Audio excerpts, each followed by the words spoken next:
Glory to God. உங்களுக்கான இன்றைய வசனம் உபாகமம் 14ஆம் அதிகாரம் 29ஆம் வசனம். லேவியனுக்கு உன்னோடே பங்கும் சுதந்திரமும் இல்லாதபடியினால் அவனும் உன் வாசல்களில் இருக்கிற பரதேசியும் திக்கற்றவனும் விதவையும் வந்து புசித்து திருப்தி அடைவார்களாக. அப்பொழுது உன் கை செய்யும் வேலையிலெல்லாம் உன் தேவனாகிய கர்த்தர் உன்னை ஆசீர்வதிப்பார். கிறிஸ்துவுக்குள் பிரியமானவர்களே, நீங்கள் திக்கற்றவர்களுக்காகவும் விதவைகளுக்காகவும் பரதேசிகளுக்காகவும் இரங்க வேண்டும். நீங்கள் அவர்களுக்கு உதவி செய்ய வேண்டும். ஏழை எளிய மக்களுக்கு நீங்கள் உங்களால் இயன்ற உதவிகளை செய்ய வேண்டும்.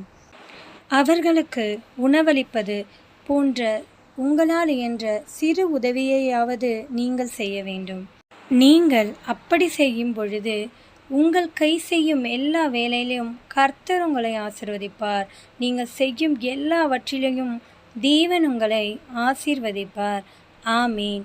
தேவன் தாமே உங்களை ஆசீர்வதிப்பாராக. ஆமீன்.